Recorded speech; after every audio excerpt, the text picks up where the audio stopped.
A multicultural festival will take place tomorrow and Saturday in Dorchester's Four Corners neighborhood. The annual event's organized by the Greater Four Corners Action Coalition, Four Corners Main Street, and the Fairmount Cultural Collaborative. To tell us what's planned is our guest from the coalition, the lead organizer, Mela Miles. Thank you very much for being with us, Mela. Thank you for having me. This is the fourth annual. So what started the first annual?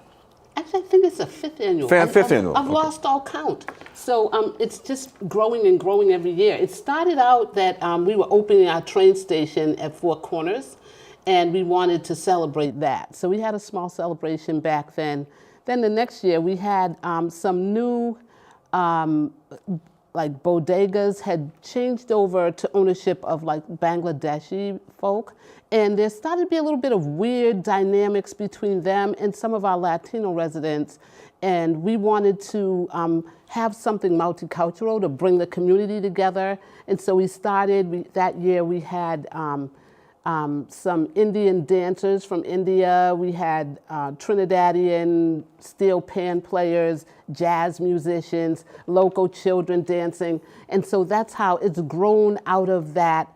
Let's bring people together and let's build peace and unity in our community. Plus, even without that particular worry, this is a neighborhood, I think, that has a diversity of people. So you got African Americans, you have immigrants mixed together. So I guess that itself would have been reason enough for an event like that. Definitely. Yeah. We've had Latino dance drum groups. So our community is comprised of African Americans, Caribbean Islanders, some Native Americans, Cape Verdean Americans, Vietnamese, and people from different islands in the Caribbean, whether they speak English or speak Spanish.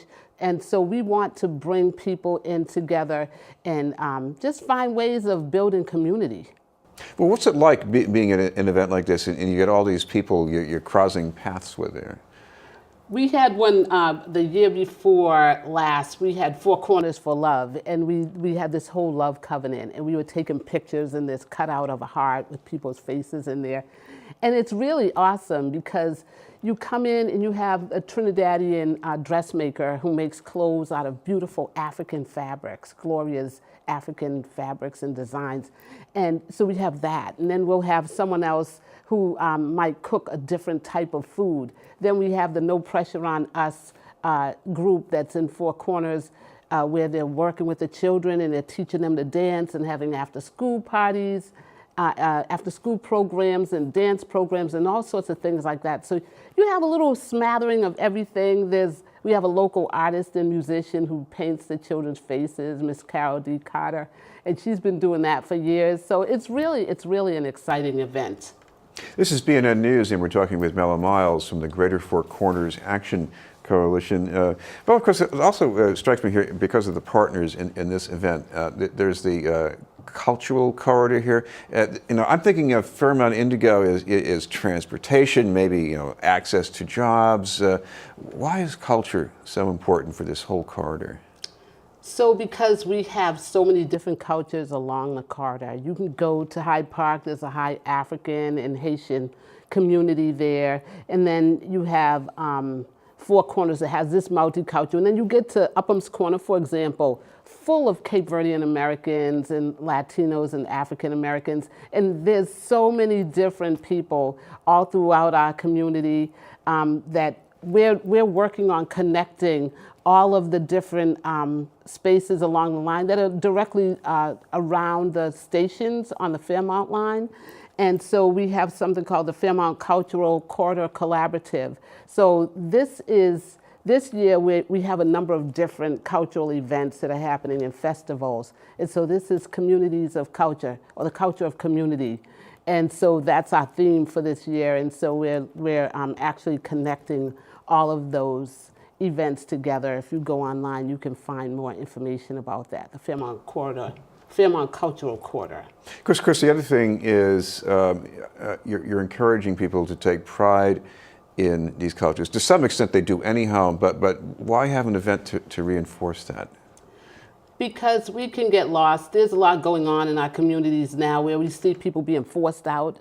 And if you come together and get to know your neighbors, you can build another world. And we don't want people to be lost in what's happening, but we can also use these different events and the arts and things for social change, for people to be engaged and to get involved in organizing efforts and things to stabilize our communities, so they can know of different other things that the Greater Four Corners Action Coalition may be involved in, whether it's saving your house from foreclosure, or helping to stop an eviction, or building better transportation, getting more people on the Fairmount line.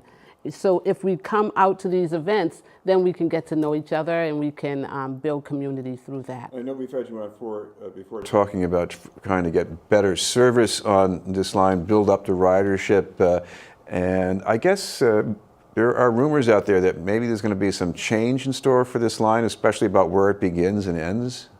We're really concerned that the Fairmount Indigo line was started, all of our organizing was done to actually establish the Indigo line, which is an urban hybrid transportation service that is completely within the city of Boston. Commuter rail is defined as going from 10 miles outside of the city to go to the suburban or commuter towns to bring people back in to go to work. Well, this line does not work like that. So right now, there are some wranglings around actually sending our line down to Foxborough.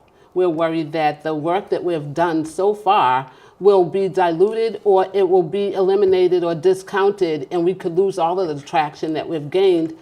So we're working to try and find some way to maintain what we've done. Legally, there were commitments at the federal, the state, and the city level to actually develop it as a rapid transit type service with frequent service, with different types of trains running on it. That's been scrapped. The DMUs were taken away. And so now we do not want to lose our train and all the service and the traction that we've gained thus far by sending a train out to the suburbs, and then we won't have a Fairmount line anymore. So there's some pilot that they want to run down to Foxborough, and we're concerned about that. So we're still organizing and trying to work with our elected officials and the residents and the MBTA and whoever else we need to, even the people down in Foxborough, and see what we can do to maintain the Fairmount Indigo line and see it actually come to its full glory and fruition.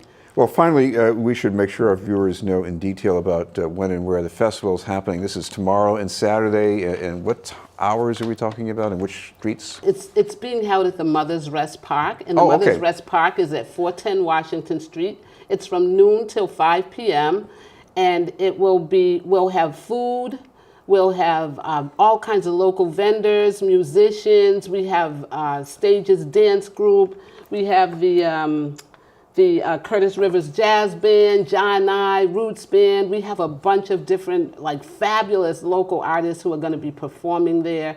And No Pressure on Us children are going to be performing.